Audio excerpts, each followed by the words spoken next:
Lions TV, this is your post-match analysis video for Tuesday night's 2-0 win on the road against Plymouth at Home Park. A big reaction was needed from the gaffer and the players, and we definitely got that in the second half at least. As always, let's kick off the show by taking a look at the 11 that the gaffer picked to start the match. Okay, so 3 changes were made from the team that lost last time out at home, a 3-0 defeat to Swansea. Joe Bryan come back in at left wing back. Murray Wallace drops out the side along with Ryan Longman and Norton Cuffey. Danny McNamara come in at right back, and Wes Harding as well came into the back line for his first start. I'm going to kick off the show by saying this. For those saying, where's the Rower out mob now? Well, I think that was the majority of us still feel it needs a freshen up. Even now, I've seen people say, look, that win's okay, we're doing all right away from home. But at home is the issue, and we'll see what happens going into the whole game. But that's a video for tomorrow in our whole preview. I'm going to start by saying, Wes Harding, I didn't say put him in the starting 11 because I haven't seen a lot of him. I've only seen him come off the bench at Birmingham. I really like what I saw. He has got pace, which not a lot of our defenders have, if none of the centre-backs. Which can help rectify any errors that may happen, which definitely does happen at the back for us. And the fact that Harding hasn't started and Rowett has signed him, and after we lost 4-0 at home to Reading, 3-0 at home to Leeds, 3-0 at home to Swansea, and 3-1 away at Norwich, which could have easily been 6 or 7, absolutely astonishing considering how good he actually is. He is an out-and-out defender, but he's definitely a Millwall type, typical defender. Body on the line, giving everything. He's an absolute unit as well, ripped to shreds, a little bit like myself. If you look at that photo there, you can see his six-pack bulging through his shirt. Brilliant, brilliant signing, it looks like. Only 26, 27 in November. Definitely could be a long-term, hopefully, replacement for the likes of Murray Wallace, for the likes of Sean Hutchinson that are kicking in. I was actually disappointed that Ryan Longman didn't start the game, but we've come away with 3 points, so you can't really argue there. Other players, Danny McNamara, another player, points to prove, comes back in the side. A lot of you saying in the comments, how can you pick McNamara? Well, let's not forget, not too long ago, Danny McNamara was the talk of the town. He was a tonic in South Bermondsey. What a player. We won't keep him. He'll go to QPR. He'll go higher. He suffered from a little bit of a confidence crisis. I think he'd be the first to admit that going forward. But what he is a very good out-and-out defender, and he proved that once again on Tuesday night. Norton Cuffey, on the other hand, look, he's a young, lonely from Arsenal, but he's not for me. He's not any better than Danny McNamara going forward. He hasn't got any ideas. He sort of bundles through people. He did in the early couple of games. That sort of seems to have dried up now. But defensively, he's not as good anywhere near as McNamara. Plus, his positioning is horrendous, and that's why he always gets done, especially at the Den, by that long diag. If he does play Saturday, which I hope, nothing personal, he doesn't. Watch again, he's so far advanced all the time, he's out of position. So I thought Danny Mack done well, George Saville coming off the bench, Wes Harding, as I said, and Danny Mack, all these players with a point to prove. The game kicks off, we got to Plymouth about 1 o'clock in the afternoon. Fuck knows how we managed to miss the first 5 or so minutes, but we did. And as we're sort of, I was going to say running, as I'm taking a brisk walk to the ground, you can hear chances, from the home fans on the edge of their seats, making the noises which would suggest to me from outside the stadium that they've come close a couple of times. And even when I got in the stadium, great following from us. And I think, if I'm honest, the reason we had a good following was I spoke to people that are there for the week, staying in, other places like Taunton and Teignmouth, or wherever they're called, Tavistock. A few people staying up the road as well, a little bit further in.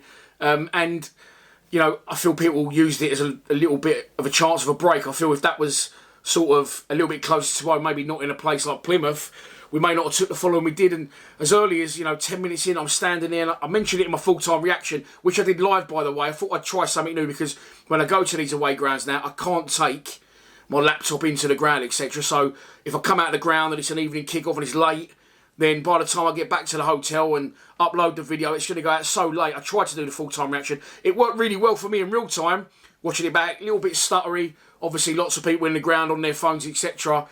15,000 people in the place, and it was a little bit stuttery and staggery. But we got the George Saville second on there, and hopefully it works enough well for you. But I'm covering the game now, and as I said, I mentioned this in my full time. There's an old lady standing behind me, 2 old ladies.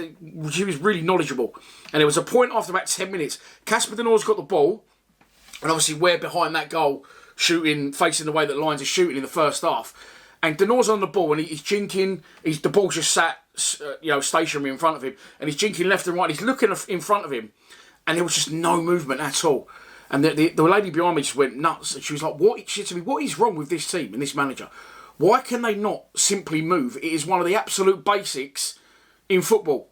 At that time, I was going to ask her to marry me, but I realised she was about 75, so I'm not that one on the head. It's very true. There was no movement at all. Nothing. Players not moving off the ball. I said this a million times before. When you're a kid, you do those little circles. Get the cones out and do pass and move. You collect the ball, you pass to someone else in a circle, and you move on. And we just wasn't doing any basics. Every time we went forward, it broke down. Even when the opposition gifted us the ball, we couldn't make it count. And it just looked like it was in for one of those nights. I do know a lot of people, and honestly wasn't one of those, that said, I hope we lose tonight. I actually never said this before, but I actually hope we lose the game, so he will go. The glory of the Championship is just so topsy-turvy. It's becoming very difficult to predict. I just saw a guy up in the Tesco's earlier up in the village. And I said to him, "What do you think about Saturday?" And he went, "It's impossible to predict.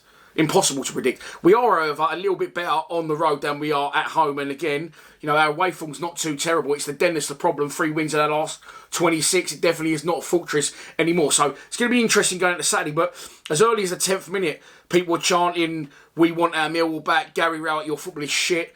Are we not giving a team a real fair chance at that point? Maybe, but I think that's not a decision that the fans have reached there and then. It's a process. It's a series of events that have got us to this point. As I said, people even saying online now, "All right, we got that game won, but it's still got to go. It still needs to freshen up." So I don't know. I'll leave that up to you in the comments. Let me know what you think. But looking at the league table now, a win on Saturday could take us back into the top 6. And just imagine if we did have a little bit of consistency, and a little bit of form, it would be frightening where we actually could be with the players we got on paper. Plymouth came at us in the first half. Look, they're a good side, especially at home park, newly promoted, got that bounce about them. Hit Norwich for 6 a couple of weeks ago. But we see this quite a lot with Rowett. Just, consolidate in the first half and maybe away from home we'll go and try and nick something in a second. I don't have a problem with that. But by the time we got to half-time, I don't think we'd had an effort on target. To be fair, Plymouth hadn't either really. Just watched the highlights back again this morning. Long-range shots. And I always say if you can limit the opposition to long-range shots, you're onto a winner. But not troubled in the goal. Close calls, just past the post or just wide or just over in the first half. But still, shots from distance, Bart's not had to make a save. The second half, again, we come out and we're like a different side. You could just see the bit between their teeth. I thought it was Ian Fleming's best game of the season, even if he hadn't have scored and nearly took their players' head off for the second. Oh, mind the Barry Kitchen photo. Then, sorry, legend. But, I think then that I still would have said the same thing. But why do we do this? If you go back to my preview in a clip I put on social media, I said, Ian Fleming, what the fuck has happened to him? Duncan Watmore loved him. What the fuck has happened to him? And then these players just come good at the right time. The ball is a big kick downfield. It's flicked on in a challenge, an aerial challenge. And Big Dunk just pulls out the air, kills it absolutely stone dead. And then he looks up, and he did this against Blackpool at the back end of last season, is he looks to break those lines, these runs that I want our players to make, that I say other teams do and we never do. He doesn't come backwards. He doesn't try to work it wide, looking for an easy option. He goes for that ball through the middle. Fleming makes the run at exactly the right time. Those on a brilliant wavelength. And it's a slide rule pass, as they say in Championship Manager. And Fleming's still got a lot to do. Keeper spreads himself big. Could have panicked. He's not been in the best of form. Probably not that high on confidence. Could have thrashed at it, but he made it look absolutely easy, didn't he? The way he just lifted it over the goalkeeper. Absolutely brilliant. In front of the away fans. And hopefully that gives him a lift. But those two seemed really at it, especially in the second half. So, I said they've been Rowetted. And maybe it's Gary Rowett's fault. But maybe, on reflection of how they both played in that second half, Fleming especially, I don't know what his team talk was at half-time, but maybe these players are just dangerously inconsistent. And I'm struggling to...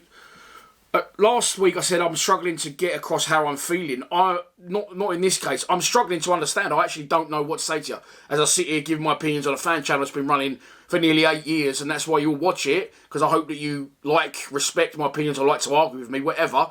I think I know what I'm talking about. But in this instance, I have no idea what's going on. I can't explain how these players can be so bad one week And then, I mean, that goal was a fantastic goal. Really, really was. But they made it look easy. It didn't look as good as it probably was. So it's very difficult to explain. At the back, you know, Plymouth pressed after our first, and they came into the game. There's going to have a lot of the ball, yes.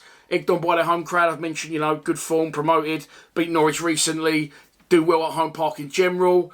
But I didn't really feel they was really heavily on top, sort of forcing us back, and we wasn't massively under the cosh. We was possession-wise, but if I just watched, as I said, the highlights back, there's a great save from Bart from distance.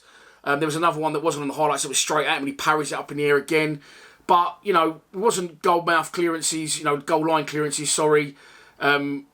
Your keepers made 5 or 6 unbelievable saves and we were penned in our half. I didn't feel that was the case. I thought we defended the league quite well. Bodies on the line. Wes Harding is an absolute fucking beast. Man of the match, and rightly so. He's my man of the match. He was voted man of the match on the official Millwall Twitter this morning. Danny McNamara flying into tackles. And that's all you want to see. And they was giving it their everything. And again, I've said this before.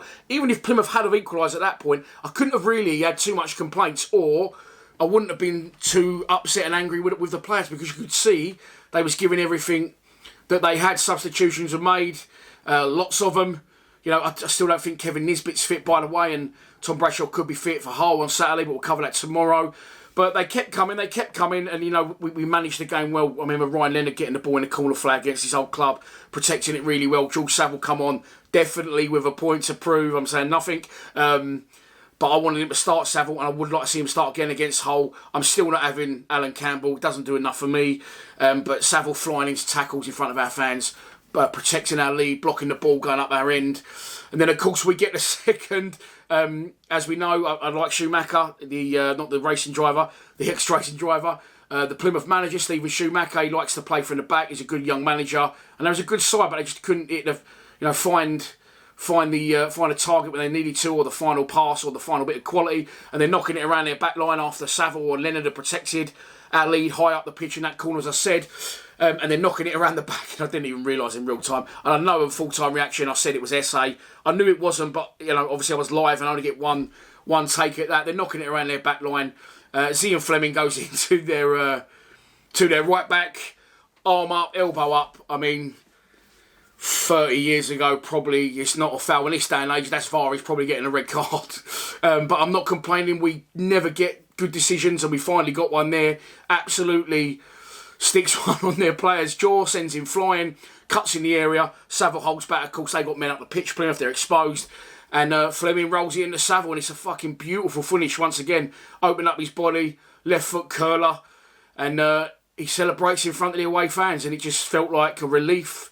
When we're getting these wins now, it just feels like it feels huge.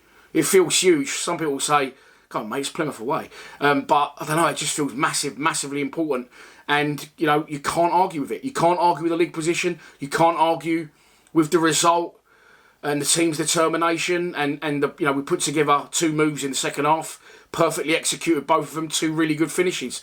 So I'd rather that than have 15 shots and not hit the target. Do you know what I mean? We didn't have many shots in the game, but it was a perfect professional performance. Bart redeemed himself in the Swansea game, played well in goal. Danny Mack, as I said, brilliant. Wes Harding, Joe Bryan has got to be in the side. He just looks cool, calm and collected on the ball. And just a really good away day. You didn't get back till late last night. That's why this video is a day late. I do apologise about that. But look, you can't argue with it. But what do? Because we're dangerously inconsistent, and our problem is now at the Den, which is a bit of a new problem to us. That doesn't happen often. But I'm sure we'll find out on Saturday. I'll try and predict something tomorrow in a preview for the whole game. But there you go, that's your post-match analysis done. 3 points on the road against a team doing well in the division, especially at home, especially very recently in a 6-2 win against Norwich. This is the crazy world of the Championship. It's throwing up mad results every week. And that's the thing with us, it's not always the defeat that's the issue. It's not our league position that is the issue.